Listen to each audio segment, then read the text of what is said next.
Okay. I'd like to thank Torah Anytime for bringing Torah all over the world, anywhere, any place, anytime. Please subscribe, hit the like button, share, ring the bell, and if you have any comments, please share them below. We're holding today Daf Gimel Amud Beis in Masechta Brachos. The Gemara starts off getting into the discussion that we talked about in the previous Amud, which was the different periods of time called the Mishmares. Over the evening, the night is divided up into different periods of time. And it's a machloikes between the Tanoim, how many Mishmares exactly exist. So the Gemara says like this, Tanu Rabbanan, Arba Mishmares Have Halayla. The evening consists of 4 intervals of time. The night is divided up into 4 periods of time. Divrei Rebbe, that is the Shita of Rebbe. Rabbi Nassan Omer, Rabbi Nassan says, Sholish. No, the night is divided up into 3 intervals of time, which would be 4 hours each. Rebbe would hold that each period is 3 hours each. So the Gemara says, my time, Rabbi Nassan. What is the reason? Meaning, but what is the reason for Rav Nassan saying his opinion? And the answer is d'chsiv, because the pasuk says, "Vayavoy Gideon," and Gideon came. Umeya ish asher itoy b'ktzei hamachna, and there was 100 men that were with him in that part of the encampment. Roish ha'ashmoires hatichayna. It was the beginning of the Ashmoires Hatichayna. Now, what does Hatichayna mean? So, the Brisa is Mevar, Tana. Ein Tichayna, the Lashon Tichayna means Ela sheyesh lefanea ulachara. Tichayna means something that is in the middle. Something before it and something after it. So, what do we see? It was the beginning of the Ashmoira Hatichayna, the middle Tichayna. Sounds like what? There's a middle Tichayna. That means there's one before it and one afterwards. And that means there's 3. So that means there's 3 Ashmoiras. That's the opinion of Rabbi Nassan. Says the Gemara of a Rebbe, how does he respond? My Tichayna. No, you're right, it means middle. But it doesn't have to mean that there's only one in the middle. Achas min hatichayna shebetichayna is one of the ashmairas, one of the intervals that's in the middle, but there could be more than one in the middle. Rabbi Nassan, how will he respond to that? Miksiv tichayna shebetichaynas. Does it say that? It says tichayna ksiv. It says a singular middle. That's the language of a singular interval in the middle. It doesn't say it in a plural sense. So that's how he responds. Okay. Now what compelled Rebbe to say his opinion that there are 4 periods in the evening? Why did he say that? My time of the Rebbe, Amar Rabbi Zrika, Amar Rabbi Yami, Amar Rabbi Shubin Levi. So they said, Kasav Echad Omer, one pasuk tells us, Chatzois Laila Okum Lohoidas L'cha Al Mishpatei Tzidkecha. David HaMelech said, I would wake up every night at Chatzois to praise you for your justice. So one pasuk says that David HaMelech woke up at Chatzois. V'kasav Echad Omer, Kidmu Einai Ashmuris. My eyes arose before the watches, the intervals. And it says it in a plural sense. So if David HaMelech woke up at 12 o'clock at night, and he is telling you that he woke up before plural sense of intervals, at least 2 intervals, must be that you have to divide the night into 4 intervals. Okay, it's at Arba Mishmar Savilayla. You have to say that the night must be divided up into 4 mishmaris. That is where Rebbe got his opinion. Says the Gemara, Rabbi Nassan. How does Rabbi Nassan respond? Sover lok Rabbi Yeshua. He holds like Rabbi Yeshua. Disnan, we're going to learn later on. Rabbi Yeshua says, Ad shaloi shois. When can you say Kriya Shema in the morning until 3 hours? Why? Shekain derech malachim lamoid b'shalosh shos, because it's the way of kings to wake up in the third hour of the day. So we're going to get into that when we get to that conversation. However, what do you see? What you see is that a person is able to read Kriya Shema until he's able to read Kriya Shema. Let's see Rashi. Rashi says, Rabbi Nassan Amalecha, Hi Kidmu Einai Ashmuris to Kamer David. What was David HaMelech saying when he said, I wake up before Ashmuris? Kidmu Lishar Malachim Ka'amar. I wake up before other kings. Shedarkan Lamed B'Shalosh Shayis B'Yom B'Tchila Shalishis. That their method is to wake up at the third hour into the day, and I already wake up 2 Ashmairas worth of time before them. That means I wake up, let's say we're going to go in the sheet of Rebbe that holds, we're going to go in the sheet of Reb Nassan that holds that each Ashmar is 4 hours. I wake up 2 periods of 4 hours before all the other kings. That's how Rabbi Nassan will learn these words. Shis Delelia, 6 of the night, Vitarti Diyamama, and 2 of the day. Havilu Shtei Mishmaris, that comes out to the period of 2 Mishmaris. Okay, so that's one mahalach in how Rabbi Nassan will respond to the argument of Rebbe, to the point that Rebbe's making. However, Rav Ashi Omar, Mishmara Upalganami Mishmaris Karlu. Rav Ashi could say another pshat. You know what it means, Ashmairas Lashon Rabbim? I woke up before Ashmairas. According to Rabbi Nassan, you know what you could just say? That means even if you could use a plural sense on a mishmar and a half's worth of time. You could use a plural sense to explain that. Okay. Says the Gemara further. The Amar of Izrika, Amar of Ami, Amar of Yeshub and Levi. Ein oimrim b'fnei ameis. We don't speak about in front of a dead person. Ela dvar of shomeis. Only things that pertain to dead people. And we're going to see what that means. Amar Rabbi Abba Barkana lo yamar el b'divrei Torah. That only means when we're talking about Torah.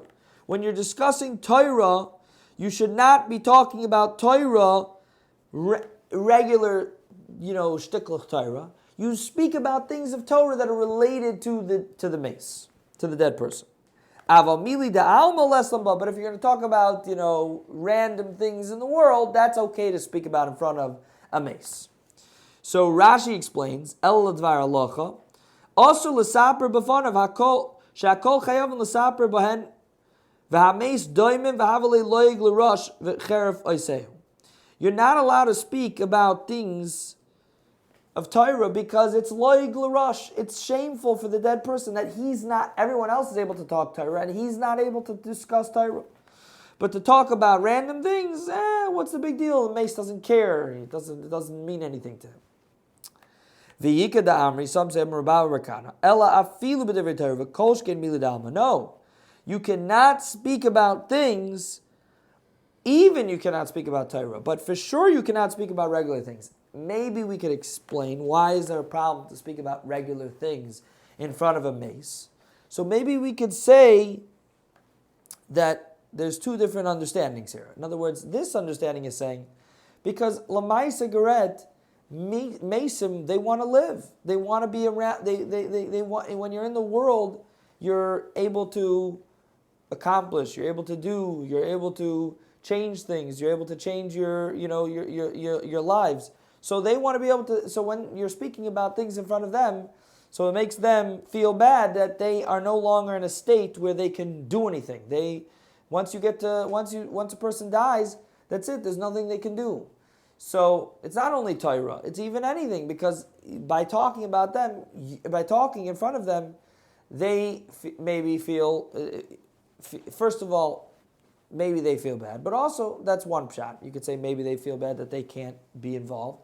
But number 2, you could say also that it's disrespectful to a mace to speak about things.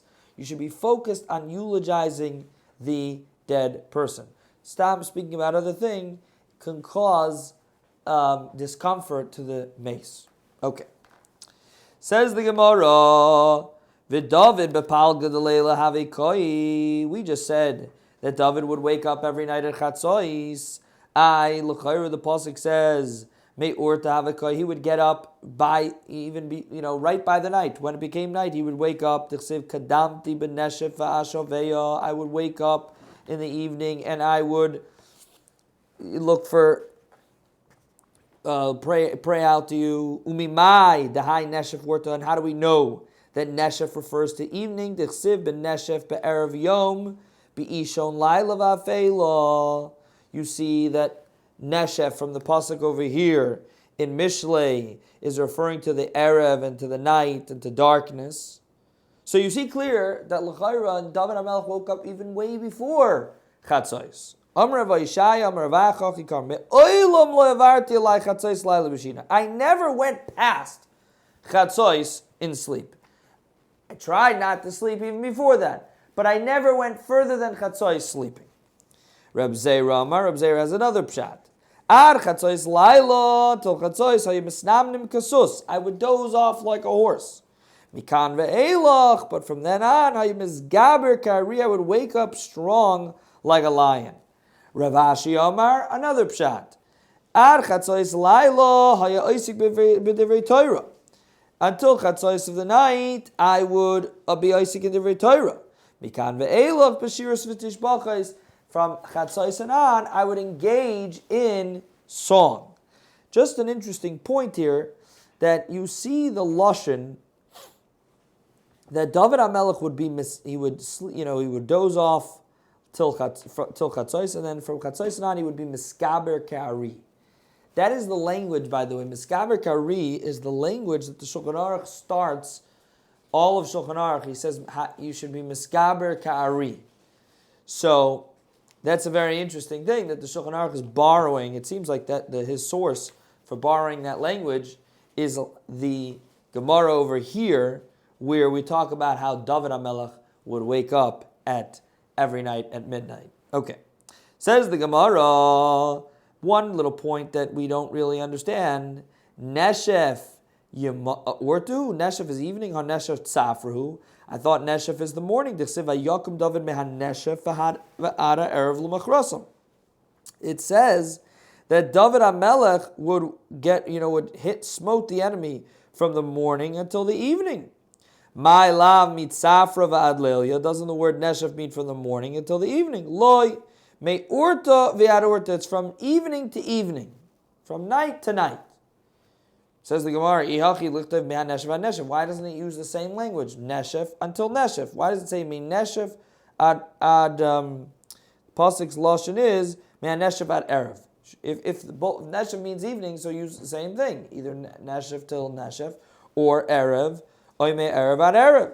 Says the Gemara, Lamrava, Trei Nishvi Have. There's two different lashonos, two different translations of the word Neshef. You're right. That's a good question. It's a good question what the Gemara is asking. The Gemara says, you're right, you have to say that there are two different interpretations of Neshef. There's a Neshef Lelia, which is evening, V'as Yamama, which comes into the day. And there's Neshef Yamama that really starts in the day, V'as Lelia, which comes in, which transfers over into the evening. So we're borrowing the language that refers to the day that is transitioning over into the evening for our pasuk of by David HaMelech that he fought from Neshef ad Erev, means from the day that kind of transitioned into the evening. Okay, says the Gemara, an interesting question. V'David mi aviyada palga delilya. Did David really know when Chatzos at night was? How could he know? Amos, did he know when it was? Hashta Moshe Rabbeinu lo yahaviyada. Moshe Rabbeinu himself didn't know when Chatzos was. T'chsiv kachatzos halayla ani yotze b'soich Mitzrayim. At around Chatzos, we will leave from the midst of Mitzrayim. So, my kachatzos. What does it mean, like around Chatzos? Ilem da Amar kutsha b'richu kachatzos. Did Hashem say this? Mi kosveika kame shemaya. Is Hashem misupik when Chatzos is? That can't be true. El da Amar lei ba Chatzos. Hashem said at Chatzos. And Moshe Rabbeinu said, V'amar kachatzos. He said, around chatzos. Alma, you see, Misav Kalei. See, David Amela, Moshe Rabbeinu wasn't sure exactly how to figure out when chatzos was. So, V'David Aviyada, Moshe Rabbeinu had a suffix and David knew? How could that be? So the Gemara says, no, very famous Gemara. Simno Havalei. He had a sign that told him when chatzos was. The Omer Avacha bar Bizna bar Bishimon bar Chasida. There was a harp that was hung up above the bed of David. When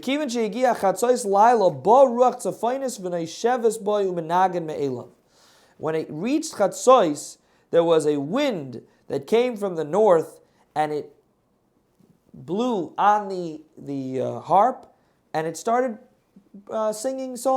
playing music on its own. Miyad, and when that happened, Haya Oymid v'Oisik b'Torah, David HaMelech would get up and learn Torah Chiyala Amud Shachar until the morning. Kivan Shalom. Okay. Now, just one interesting thing. So the Gemara is basically saying, no, David HaMelech knew because there was a kind of miraculous sign that he had to tell him when Chatzos was.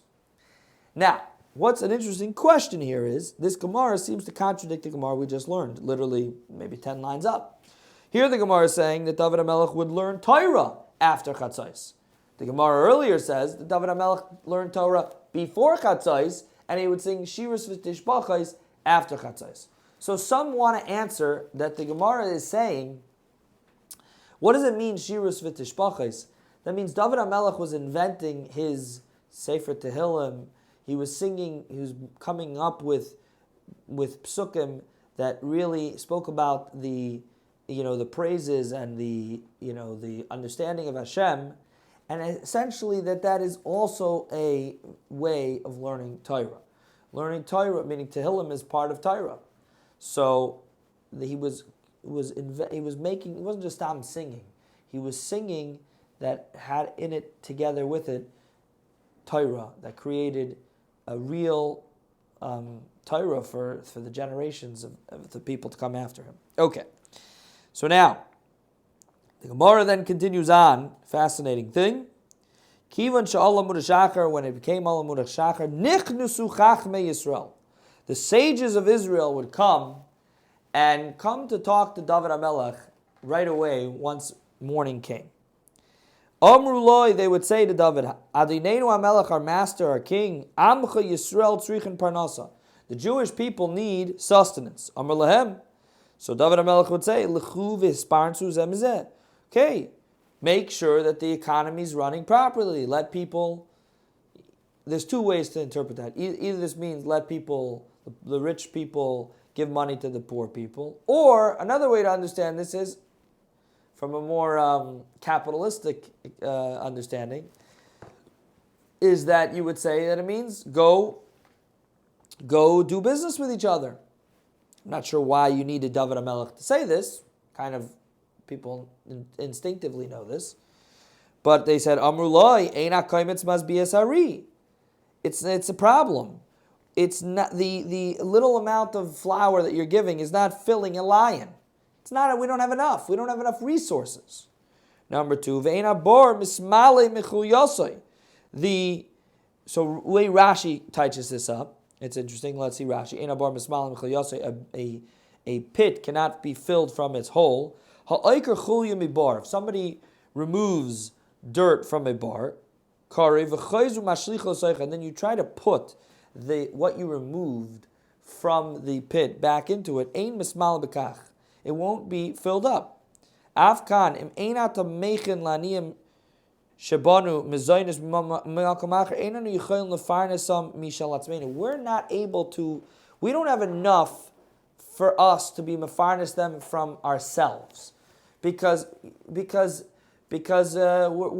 in other words, essentially what Rashi is basically saying is that we ourselves are bleeding out. We don't have enough from our own resources in order to take care of them. We do not have enough. We're not making enough to be able to then fill that void.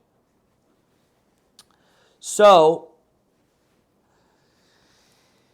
The Gemara says, fascinating thing. So Amru Loi, they said we can't do it. We don't have enough. Amr lahem lechu upishtu yadechem bigdud. Go and spread your, and take money from winning the spoils of war. Meaning, go fight the Goyim and win them, and you'll therefore have resources, more resources. Now, what exactly is this talking about? So, historically, you have to see the historical time frame, but what is brought down is that this was at a time when Eretz Yisrael was under siege from the Goyim, and the Goyim were not allowing anything, any resources to come in from outside, and so and at that point, they were trying to make it work from within our own, from the Jewish people themselves, to try to make the economy work from amongst themselves. But that is obviously not a feasible thing. So therefore, David HaMelech said, okay, now it's not okay. We tried to let it work, but it's not working, and they're cutting off all of our lines from outside, so then Yutaka have to go to war. That is an excuse to go to war. If they're cutting you off from everyone else, that's a problem. So it was a historical reality. Now, somebody asked, some of the Mefarshim asked, that, it sounds like this went on every single day. Every single day they would come in and tell David HaMelech the same story. He'd wake up, oh, we need money, oh, we don't have money. It sounds, so the pshat is that David HaMelech was on a very high madrega. You see, he would mamish spend his whole nights learning Torah, Tehillim, singing shiras v'tishbachas to Hashem. He was on a very high madrega. So the pshat was that the Chachamim would come every day to make sure to bring David HaMelech down to take care still of the mundane issues of this world, to make sure that he was grounded. You could be on a very high madrega, but at the same time, you still have to be grounded and rooted in taking care of the tzrachim and the needs of our people and people in this world as it is. Okay. So the Gemara continues on, Miyad yoyetzin b'Achitophel, they would go and speak to Achitophel. Achitophel says, Rashi, yoyetzin b'Achitophel, Eza haderech yelchu, which way to go? V'heich yatzivu, matzavu mashchus v'tachsisei marav mulchama. They would talk to him about strategy, war strategy. What should we do? How should we defeat the enemy? V'nimlochim b'Sanhedrin, Rashi says, they would go and get rishus from the Sanhedrin. Noit lemehem rishus. They would get permission from the Sanhedrin. Kadeshi yispalu aleim, so that the Sanhedrin will pray for them. V'shoylim b'urim v'tumim, and they would ask the urim v'tumim if they will succeed in such an endeavor. The urim v'tumim was, they would go and basically there was a whole mechanism on the Kohen Gadol's chayshin that they would basically be able to ask Hashem questions directly. Amar Rav Yosef Ma'ikra, what's the pasuk that refers to this, that tells us this? Dichsiva achrei Achitophel, after Achitophel, Beniyo, Beniyada, V'Avyesar, Sar Tzavol Melech Yoyev, and Avyesar, the generals. And so the Gemara says like this: what is Achitophel? Zeh Yoyitz. Achitophel was who? What? That's who they would ask advice to. Okay, the war advice. The advice of Achitophel that they got in those days. Beniyada refers Zeh Sanhedrin. That refers to the Sanhedrin because Beniyada was the Av Bezdin. And Avyesar, who is Avyesar? Elu Urim V'tumim, that is referring to Urim V'tumim because Avyesar was the Kohen Gadol. So, and the pasuk also says, Beniyada, meaning referring to the Bezdin, ala kresi ala plesi, that is the Kohen Gadol, meaning to say that took place afterwards. That took place afterwards. Right? Rashi is saying, "V'chein Weimer ben Yoel ben Yana al crazy al placey rishoin v'koydim lahem shebetchila neilim rishus v'achar kach shoylim yatzlichu." In other words, first they would go to get rishus from the Sanhedrin, and then they would go to the crazy place, which refers to the Urim v'Tumim. Now, why was it called? Why was the Urim v'Tumim called crazy uplacey? What does it mean? V'lamanik or shemam crazy uplacey, crazy shekorsim divreim. Their words were exact. Placey shemiflam b'divreim. Their words were wondrous. V'achar kach sar tzavah, and afterwards they would go to the sar tzavah lemelech yoyev. In other words, that means they would bring the soldiers, and they would bring out to go to war.